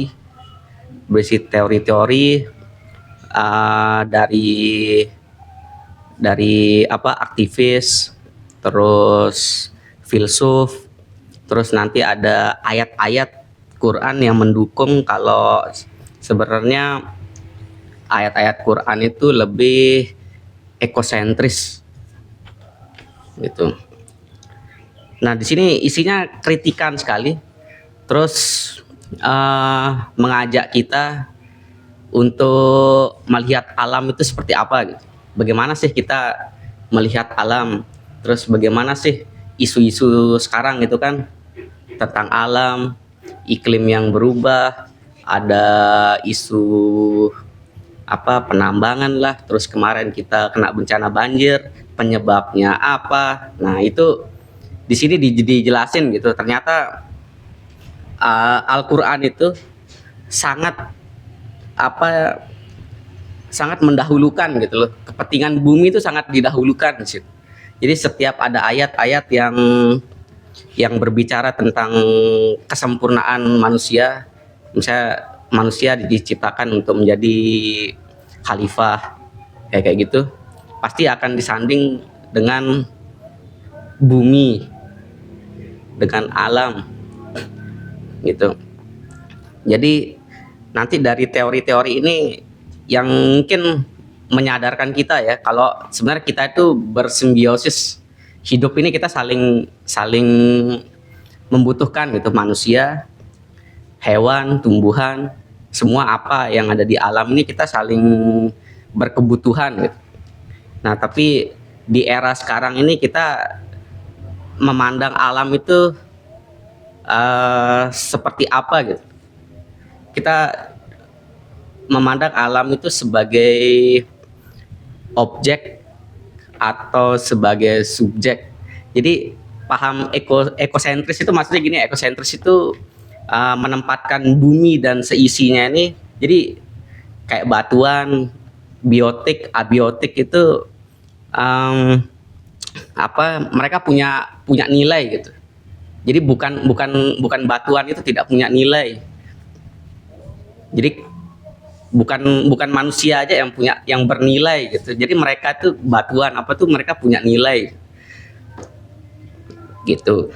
Jadi kritikan sekali sih di sini nih isinya. Terus dengan orang-orang yang membangun sesuatu gitu ya, menambang, terus menggusur mengatasnamakan pembangunan, mengatasnamakan kesejahteraan, mengatasnamakan ekonomi, lebih-lebih ayat-ayat Quran ini yang dipakai untuk melancarkan kegiatan-kegiatan itu. Sedangkan Al-Quran itu kita mengambil manfaat dari bumi ini seperlunya, bukan ya semuanya diambil gitu. Jadi harus ada harus ada pemahaman di setiap kita. Jadi buku ini mengajak kita untuk paham gitu, melihat alam itu. Terus di sini juga dijelaskan kalau bisa nggak agama itu dipakai untuk mengajak manusia nih cinta dengan alam gitu. Jadi mengerti tentang alam, mengerti tentang simbiosis ini, tentang perubahan-perubahan ini bisa nggak sih gitu loh. Kayak di sini dia karena tentang Quran gitu ya, bisa nggak sih Islam itu berada di garda terdepan gitu. Bisa nggak sih para ustadz-ustadz, para tokoh-tokoh itu mengajak kita tidak buang sampah sembarangan, bisa enggak sih? Gitu loh. Jadi isinya kritikan semacam itu. Jadi menarik sekali buat teman-teman yang ingin tahu lebih dalam gitu ya tentang alam ini. Jadi alam ini sebenarnya kita saling berkebutuhan gitu. Seperti manusia gitu kan, manusia meninggal, nanti tulang belulang kita itu kan akan hancur dan dia mengandung fosfor. Di situ dia akan bereaksi, di situ tertimbun sekian tahun, sekian abad, terus di situ jadi sumber fosfor dan dia akan menumbuhkan di situ. Jadi dia selalu berputar terus gitu. Kayak gitu. Jadi ngajak kita sekali sih, maksudnya untuk paham bagaimana sih caranya kita melihat alam. Jadi jangan mengatasnamakan ekonomi, jangan mengatasnamakan pembangunan. Kita dengan enaknya kita ngebangun sesuatu terus membabat habis hutan gitu. Seperti kayak isu-isu yang kemarin tentang gajah itu. Yang lepas dari badannya. Enggak ada Gajah. Bukan gajah logo baru. Gajah logo baru. Bukan gajah logo baru, tapi ada ini kan waktu yang di Riau kalau nggak salah. Jadi gajah itu masuk ke pekarangan warga itu. Jadi dia gajah itu merusak gitu kan, apa namanya, kebun-kebun itu dirusak gitu, dan masyarakat itu menembaki gitu pakai petasan. Jadi gajah ini diusir gitu. Tapi mereka tuh, maksudnya hewan apa semua itu mereka punya mengerti namanya rasa sakit gitu loh. Apakah kita bisa merasakan itu? Mereka tuh punya juga rasa sakit, rasa takut itu punya gitu loh, hewan-hewan ini. Nah, itu ya gitu. Sebenarnya setega itukah kita gitu sama alam ini? Ah, itu aja sih mungkin. Oke, terima kasih. Oke, keren. Sisa 5 nih. Sisa. Terima kasih Bang Ziki. Oke, next kita lanjut ke Aura. Ayo Kakak Aura. Ya, Aura, silahkan. selamat sore semuanya. Sore. Jadi saya mau menceritakan tentang buku yang sedang saya baca, yaitu Budaya Kuliner Ayam Taliwang di Lombok. Jadi bukan. Jadi sebenarnya pemilihan buku ini tuh berdasarkan kegelisahan saya tentang sumber bahan ajar guru sekolah dasar gitu. Kita kan ada materi kearifan lokal. Jadi tujuan pembelajarannya adalah untuk mengenalkan kepada anak keragaman yang ada di daerahnya gitu. Mulai dari makanan khas, lalu tempat rumah adat gitu, atau baju adat dan lain sebagainya yang berkaitan dengan budaya di tempat tinggalnya. Dan kemarin saat saya praktik mengajar itu, saya mengajarkan itu, hanya saja saya merasa belum maksimal, karena kalau misalnya kita hanya mengenalkan tentang makanan apa aja sih yang ada di Lombok, misalnya kayak gitu kan, sebenarnya mereka tahu karena mereka tinggal di situ. Tapi enggak marah. Tapi bagaimana kalau misalnya kita mengajarkan sejarah di balik makanan-makanan tersebut? Tapi saya pada dasarnya adalah pembaca fiksi, jadi adalah sebuah tantangan bagi saya untuk membaca non-fiksi seperti ini. Jadi saya mulai dengan sesuatu yang membahas apa yang saya suka, yaitu ayam taliwang. Jadi saya memilih buku ini untuk saya pelajari. Jadi saya belum selesai membaca buku ini, baru sampai di halaman 35, baru sampai bab 3, sejarah dan perkembangan kuliner ayam taliwang. Jadi ada fakta terbaru yang saya temukan. Sebenarnya keseluruhan buku ini tuh kayak membaca buku, kesannya tuh kayak membaca buku PKN, buku paket PKN di sekolah. Tapi karena sekali lagi ini tentang makanan yang saya suka, jadi saya fine-fine aja gitu. Kalau dari isinya, dia sangat rinci menjelaskan tentang, apalagi tentang geografis asal ayam taliwang ini ada gitu. Kayak misalnya kalau dari daftar isinya, dia ada tentang sejarahnya, lalu ada lingkungan fisik dan sosial budaya, sampai bahkan ada penduduk dan angka demografinya. Jadi sangat rinci beserta tabel-tabelnya. Jadi kalau berdasarkan buku ini, buku ini ditulis sama 3 orang, Iwayan Sudarma, I Gusti Ayu Armini, sama I Gusti Ayu Agung Surmaheni. Dan kebetulan saya baca tadi, salah satu penulisnya, Iwayan Sudarma, ini memang banyak menulis tentang bahan ajar untuk PGSD, PG PAUD gitu. Sebuah kebetulan. Dari penerbit Ombak. Jadi berdasarkan buku ini, mengenai perkembangan tradisi kuliner ayam taliwang di Lombok, itu ada kaitannya dengan keberadaan masyarakat Karang Taliwang di Kecamatan Cakranegara, Kota Mataram. Jadi dulu leluhur masyarakat Karang Taliwang itu asalnya dari daerah Taliwang, Kabupaten Sumbawa Barat. Mereka telah bermigrasi sejak berabad-abad lampau, sejak sistem pemerintahan kerajaan mengalami masa kejayaan di bumi Nusantara. Jadi dulu kerajaan Taliwang di Sumbawa itu pergi ke Lombok, bermigrasi ke Lombok untuk membantu kerajaan Selaparang melawan kerajaan Bali, katanya di sini. Nah, seiring dengan waktu mereka mulai berbaur. Jadi pada masa perang itu ada juru masaknya juga kan. Jadi mereka berupaya untuk mengolah suatu masakan yang pas di lidah orang Sumbawa dan pas di lidah orang Sasak. Jadi ayam taliwang ini perpaduan dari itu gitu, disesuaikan dengan selera orang Sasak yang suka sama makanan pedas dan lain sebagainya. Dan bumbu-bumbunya juga menyesuaikan yang ada di situ gitu, di daerah saat mereka perang. Jadi ayam taliwang ini itu pertama dijual belikan itu kepada masyarakat sekitar, dimulai dari seorang ibu bernama Nini Manawiyah atau Papin Manawiwah. Jadi ibu ini awalnya dia jualan pakai bakul, terus jualan ayam keliling sama nasi sama pelecing gitu katanya. Dulu di awal dikenal dengan ayam bakar pelalah. Tapi karena ibu ini dari Karang Taliwang, makanya namanya jadi ayam Taliwang gitu. Ibu ini menyajikan ayam Taliwang itu disertai beberuk sama itu tadi nasi. Sebenarnya ada makanan lain yang dibahas di buku ini, cuma mungkin kayak sekedar informasi aja gitu. Jadi fokus ke ayam Taliwang. Iya, fokus ke ayam Taliwang. Sampai ada bahkan dampak negatif dan dampak positif ayam Taliwang ada di buku ini. Tapi saya belum sampai situ. Itu terkait dengan buku ini.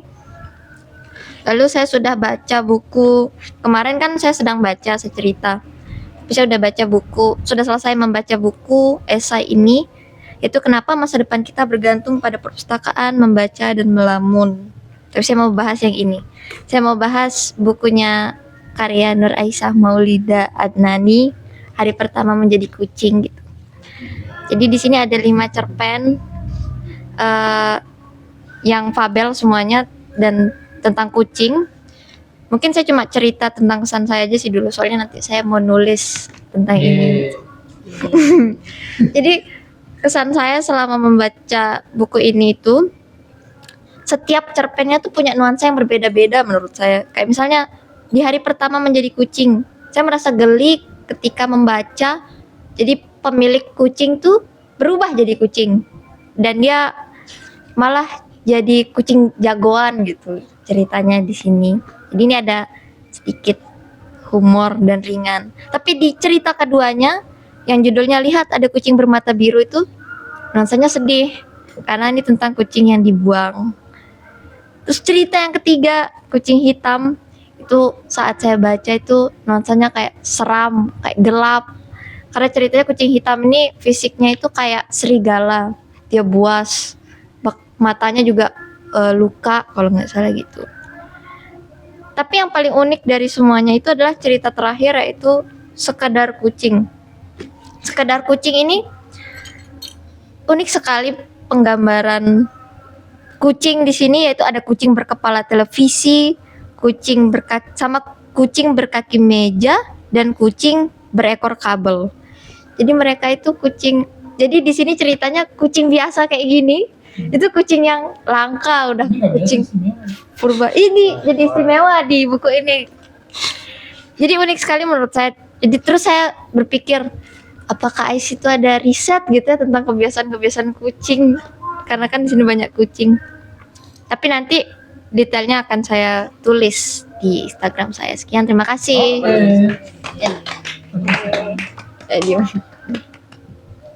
Terima kasih untuk Kak Aura. Next, lanjut ke pengulas selanjutnya, yaitu kakak di samping kiri saya. Apa namanya? Siapa yo? Kenalan Kak. Siapa? Ya Allah. Ya ampun, Berarti bacaannya. Masih ada ya waktunya? Asik, lanjut aja. Gas aja. Gas Kak, gas. Setelah azan masih bisa. Santai, seperti biasa. Halo teman-teman, nama saya Iin Farliani. Jadi saya mau singkat aja ya ngulas tentang ini, buku Museum Teman Baik. Dan membaca ulang ini Murakami. Jadi dia kayak punya kesamaan tentang tema persahabatan yang kandas begitu. Tapi bagaimana eksekusinya itu mengejutkan ya, jauh sekali gitu. Di buku ini kalau dibilang kumpulan cerpen, tapi bagi saya hanya satu yang betul-betul cerpen di buku ini, yaitu karya Ruhaini Intan. Jadi memang karena ini temanya kan tentang persahabatan yang kandas begitu dan sebagainya, tentang pertemanan gitu. Tadi kan klise sekali ya. Dan bagi saya yang hanya satu cerpen yang mampu mengolah itu, mengolah tema yang klise itu, yaitu karya Ruhaini Intan. Maksud saya kenapa yang lain saya anggap tidak? Ini ada 10 orang atau 12. Kenapa tidak? Karena kepengrajinannya itu tidak ada gitu. Jadi kayak sekedar memindahkan kenyataan sehari-hari ke dalam tulisan. Dan itu menurutku tidak ada kayak motif tokohnya apa, terus pembangunan karakternya apa, terus apa landasan konfliknya, kenapa sih ini meninggalkan ini, apa itu motifnya gitu. Tidak dibangun gitu. Berbeda dengan Ruhaini Intan ini, dia sangat bagus mengisahkan tentang dua sahabat perempuan. Dia ketika dia berkunjung kembali ke tempat kenangan dulu bersama temannya itu kan flashbacknya dulu dia sama temannya itu. Nah ternyata di flashbacknya itu dia itu emang sudah berpisah dengan temannya itu gitu. Jadi kayak ada tiga layer gitu, 3 struktur layer. Ternyata saat penceritaan flashback itu, di flashback itu dia memang sudah berpisah gitu. Jadi kerasa meskipun settingnya hanya di warung, di taman gitu kan, tapi karena ada kayak layer semacam itu, 3 lapisan waktu itu, jadi kayak terasa mereka ini sudah berpisah jauh, berpisah lama sekali gitu. Dan itu terasa sekali sebagai tentang berhasil lah mengolah tema yang klise. Dan kebetulan kan saya membaca ulang juga karya Haruki Murakami, dan ini temanya sama kan, tentang persahabatan yang kandas. Disitulah jomplangnya. Di sini kan saya merasakan jomplang sekali ya cerpen Ruhaini Intan. Dia yang paling bagus, dia yang diletakkan paling pertama lagi cerpennya. Jadi untuk cerpen-cerpen selanjutnya itu kita udah kayak nggak sebagus yang pertama gitu, kayak gitu dah.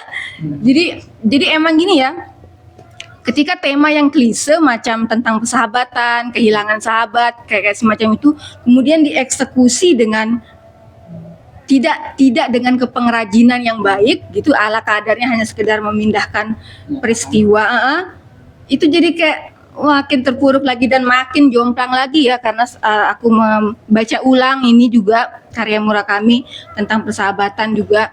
Judulnya Sukuru Tazaki tanpa warna dan tahun ziarahnya. Jadi di sini justru kedengarannya sepele ya, kita ditinggalin sahabat kayak gitu. Tapi kalau ketika tema yang klise itu diolah dengan baik gitu, tema semacam kayak kehilangan atau ditinggal sahabat tuh jadi kayak memunculkan pertanyaan, sebegitu tidak berharganya saya sih gitu. Dia akhirnya mempertanyakan keberadaan dirinya sendiri dengan hubungannya dengan keberadaan orang lain gitu. Nah menurut saya ya di situ tantangannya penulis ya, sebenarnya tema klise itu bisa jadi bagus kalau kita punya kayak bisa melihat hal lain gitu dari yang macam klise tentang persahabatan dan sebagainya. Dan ya memang apa? Kenapa menurutmu yang ini istimewa? Karena tentu saja ke karakter motif tokoh itu jelas gitu, kepengrajinannya terutama dia. Dan ini kan dia plotnya dibagi 2 ya. Sukuru ketika dia sudah kerja gitu, udah pisah sama teman-temannya, dan Sukuru ketika dia SMA, dia mengenang, atau di masa SMA dia mengenang kembali keterpisahan dia dengan 4 sahabatnya, kan ada kayak 5 sekawan gitu.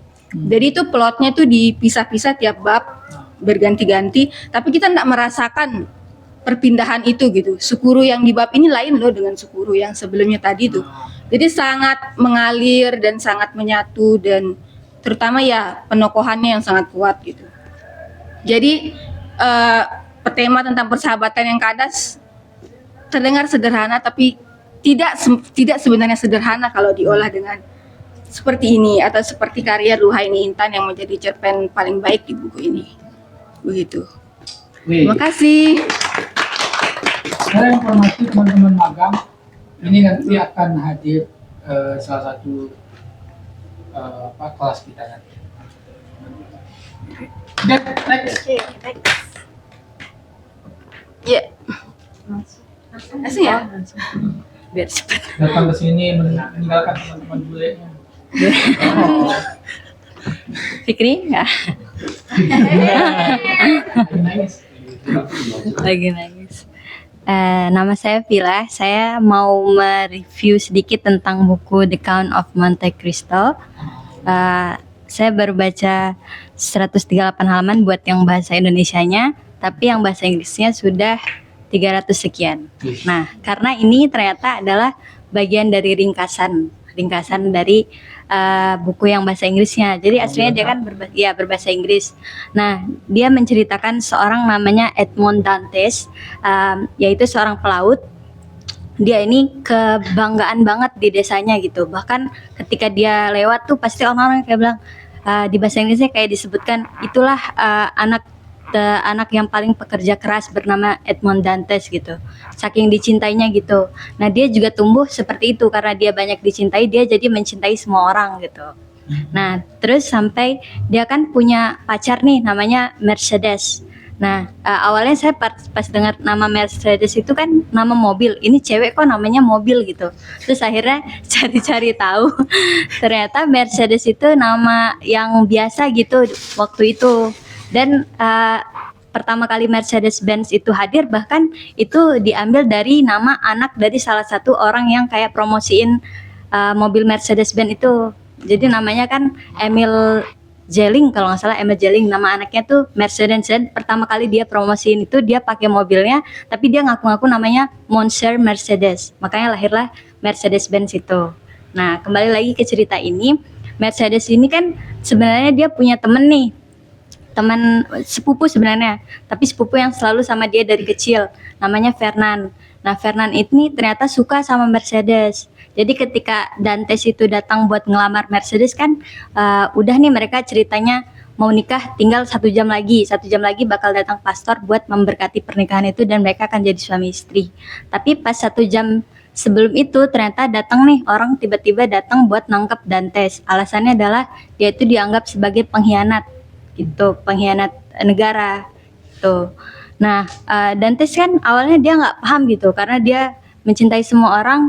Emang salah saya di mana gitu? Dia selalu memperbuat kebaikan saja gitu.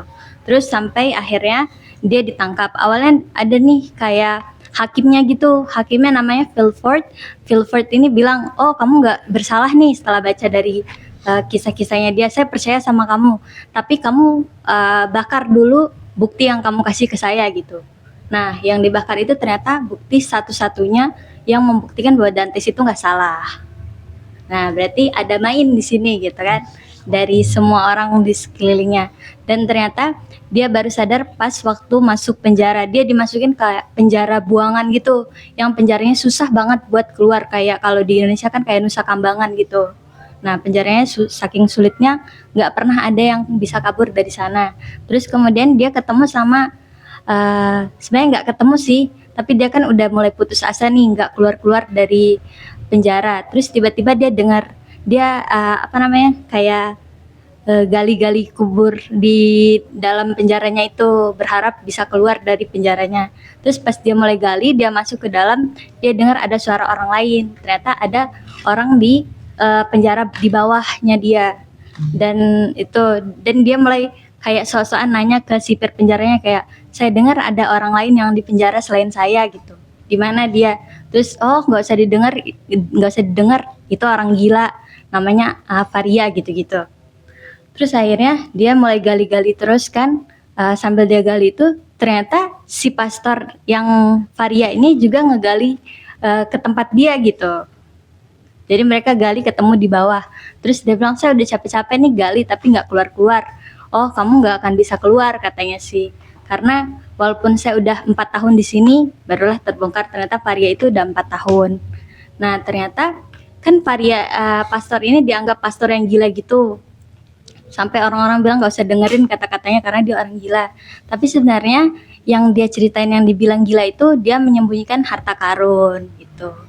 Nah, saking pintarnya si Faria ini, dia speak 5 language gitu, Jerman dan lain-lain gitu. Terus dan dari karena si Dante itu masih naif ya dibilang, karena dia masih percaya sama semua orang gitu. Ternyata dari si Faria ini dia ketahuan ternyata 3 orang teman baiknya itu yang kayak bikin sesuatu buat dia ini di penjara gitu, bikin konspirasi gitulah. Bukan teori konspirasi tadi ya, tapi konspirasi kejahatan beneran gitu. Terus akhirnya dia baru sadar, oh ternyata yang jahat sama dia tuh Fernand itu tadi yang suka sama pacarnya itu.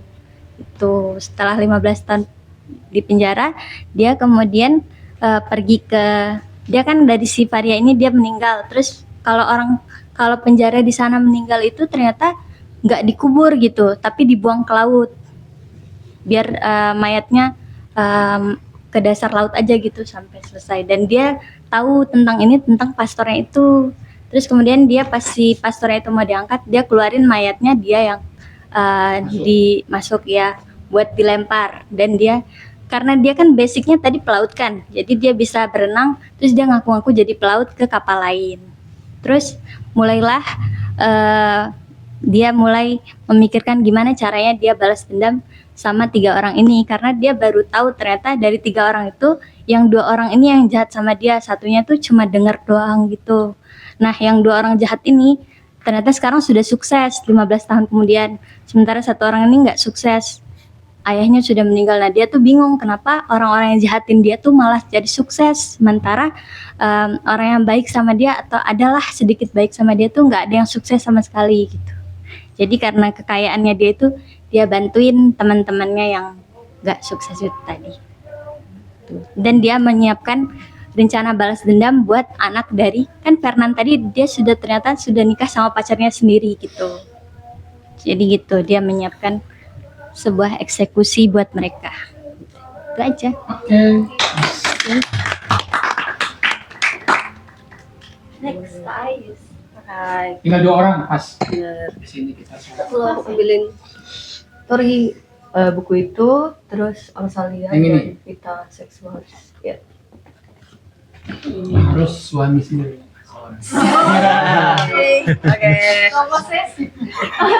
Kenapa nggak di video? Jadi aku mau video. Nggak apa, pakai aja sih. Foto 1, video 1. Oke.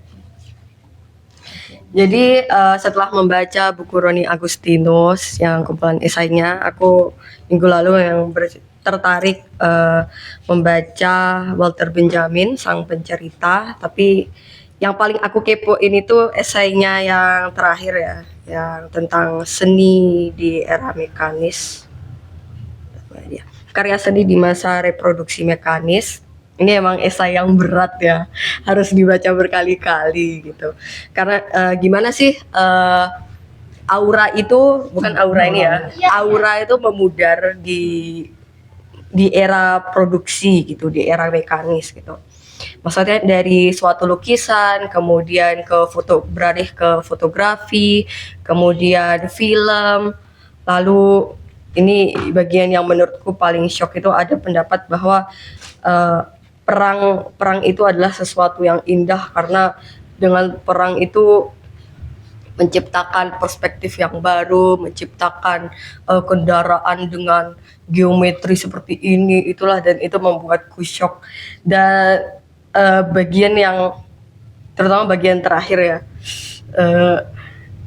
aura itu dapat dihancurkan dengan perang itu sendiri. Bom-bom di mana-mana, kehancuran di mana-mana. Itulah kehancuran dari aura. Seperti itu. Ini aku. Nah, ketika membaca ini, aku tuh bosan. Bosan gitu.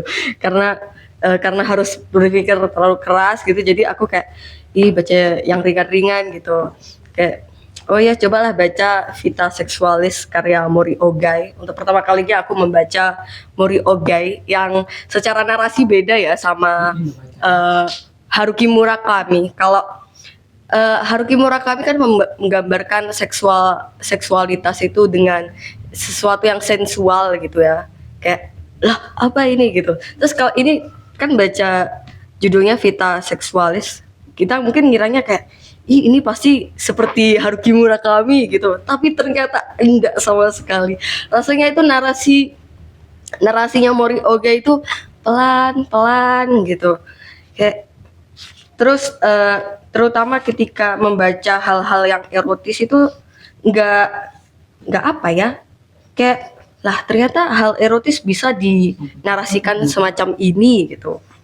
Jadi Vita Sexualis ini bercerita tentang pengalaman seksual profesor filsafat gitu, yang dia menjabarkan gitu dari usianya yang 6 tahun sampai akhirnya dia menikah, menuliskannya gitu. Cuma ini agak aneh ya, maksudnya kupikir dia bakal berunutan ceritanya, cuma ternyata di bagian tengah menuju akhir dia justru menghentikan tulisannya, dan itu justru membuatku bertanya-tanya, lah apa sih sebenarnya hal yang erotis di sini gitu, tidak seperti Haruki Murakami gitu. Yang selanjutnya, karena penasaran dengan Morioka, aku lanjut membaca Angsa Liar. Ya, ini udah menuju halaman terakhir, bagian-bagian terakhir. Nah, Angsa Liar ini bercerita tentang kehidupan seorang gundik gitu, seorang istri simpanan yang bernama Otama, itu di masa Jepang dulu. Nah, sama seperti ini, cuma di Angsa Liar narasinya itu sangat pelan juga, tapi rasanya dibikin tersipu malu gitu, kayak ada adegan si siapa yang ngelamar Otama ini, dia malu-malu gimana, wajahnya kemerahan, terus Otama juga kayak dia malu, terus kita kayak gregetan deh kayak gitu. Jadi apa ya, sesuatu yang kecil, mungkin sama seperti yang Mbak In bilang ya, sesuatu yang hal-hal kecil digarap dengan sangat bagus, dan itu membuatku sebagai pembaca itu sangat ternyata bisa loh digarap semacam ini gitu, dan itu yang bikin Kenyataan sehari-hari baik. benar ya. Mungkin itu aja dari aku. Yeay. Sekian.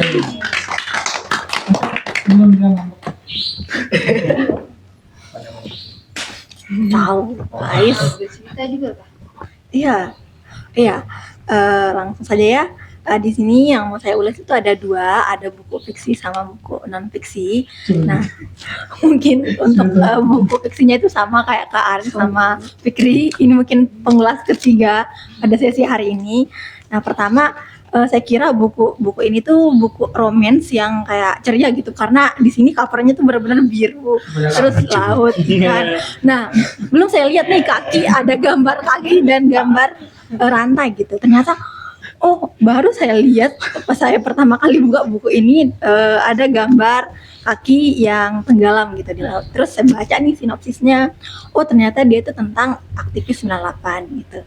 Nah, mungkin untuk isinya ya sudah tergambarkan oleh Kak Aril tadi sama Fikri juga, dan benar-benar perasaan Fikri tadi tuh mewakili saya pas saya baca pas bagian POV dari si Asmara Jati, si adiknya si biru laut itu, yang bercerita tentang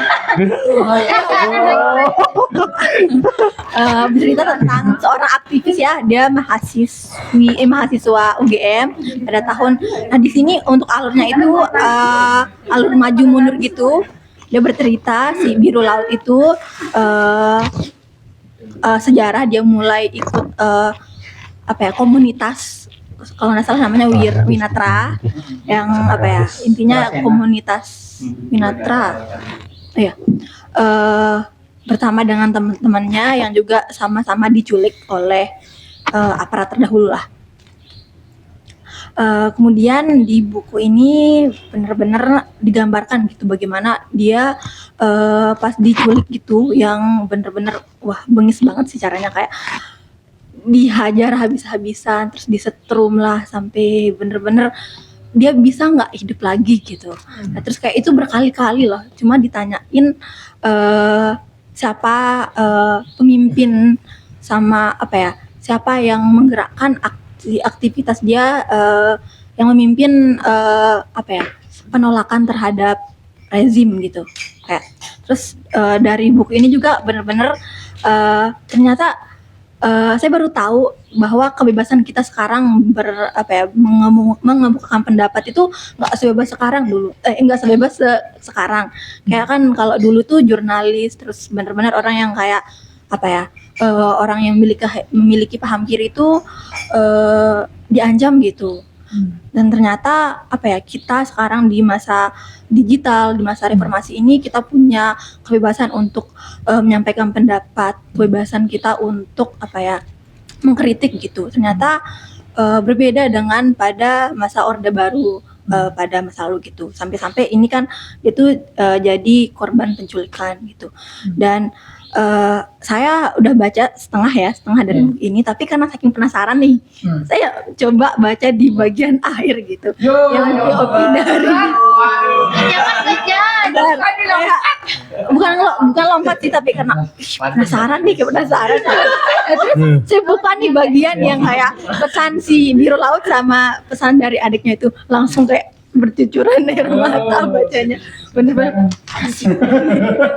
kayak apa ya, kita nggak tahu gitu keberadaan dia sekarang. Oke, misalkan dia mati, jasadnya di mana gitu, kayak ada keluarganya yang menunggu, yang dimana bapak si biru itu kayak masih menyediakan kursi sama piring nih untuk dia makan gitu. Mungkin dia akan balik lagi ke rumah gitu. Nah, terus sampai-sampai si ayahnya itu apa ya, sakit, bisa dibilang sakit gitu karena memikirkan anaknya entah di mana gitu. Oke, kalau misalkan dia mati, jasadnya di mana, tapi ini bener-bener nggak tahu gitu keberadaan anaknya, dia hilang gitu. Dan apalagi pas saya baca POV dari si Asmara Jatinya itu kayak bener-bener udah kayak wah, nggak sampai nangis sih, udah terwakilkan sama Fikri tadi. Keren. Oke, next satu lagi ini buku non fiksi, dan buku self doubt. Ini judulnya The Power of Language. Ini buku karyanya orang Korea. Di sini penulisnya Shin Do-hyun sama Yunaru. Entah mungkin bener atau enggak cara saya baca ini. Ya, di sini apa ya? Nggak sedih sih, nggak sedih, tapi yang intinya buku ini mengajarkan bagaimana makna dari setiap kata yang kita ucapkan gitu. Kayak dan di buku ini ada beberapa subbab kayak menyimak. Kayak sederhana kita menyimak, walaupun kayak mungkin kita mikir menyimak itu kayak mendengarkan orang gitu, tapi makna menyimak itu dalam ya gitu. Nah, di sini dibahas gitu bagaimana sudut pandang kita, kita memiliki bagaimana kita melihat hal-hal yang mungkin ada di dunia ini sebagai sudut pandang yang subjektif gitu, nggak cuma sekedar oke, mungkin pendapat dia tentang ini tuh begini, tapi adalah pendapat saya tentang ini tuh begini gitu. Dan setiap orang tuh memiliki sudut pandangnya masing-masing gitu. Nah, mungkin itu aja sih.